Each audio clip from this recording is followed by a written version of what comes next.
Welcome to Be the Light 365. I'm Pastor Jake. We're in Matthew chapter 21, verses 1 through 6 for our Bible study. And Jesus is going to Jerusalem. He stops at Bethsaida, close to Mount Olives. He tells two of his disciples, go into the next village, and there will be a donkey tied there with a coat. Bring them to me, and if somebody asks you, say, the Lord needs it. So the disciples went. Now this fulfills the prophecy of Zechariah 9:9. It says, tell your daughters of Zion, behold, the king cometh, meek and sitting on a donkey, and a coat and a foal of a donkey. Now I'm trying to clean it up because King James uses the A word, and a lot of people are sensitive out there, so I'm just trying to be nice. And it said the disciples went and did this. Now you think about this.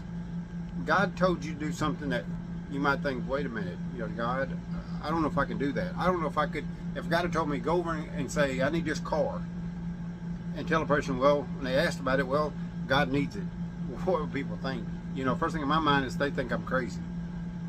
But God had it as a prophecy, and sometimes God will ask you to do stuff. I remember a pastor one time, he got up early in the morning, and he was going to do some stuff around the house, and God told him, I need you to go down this certain street, and I need you to talk to somebody.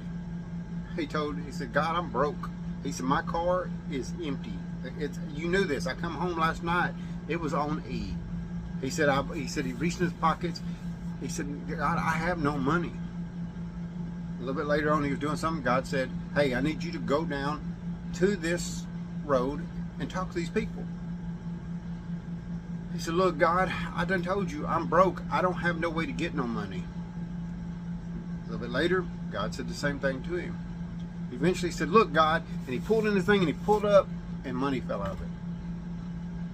He said, God provided. Same thing with the disciples he told to go get the donkey. God provided. Sometimes God will ask you, but he will always provide for you.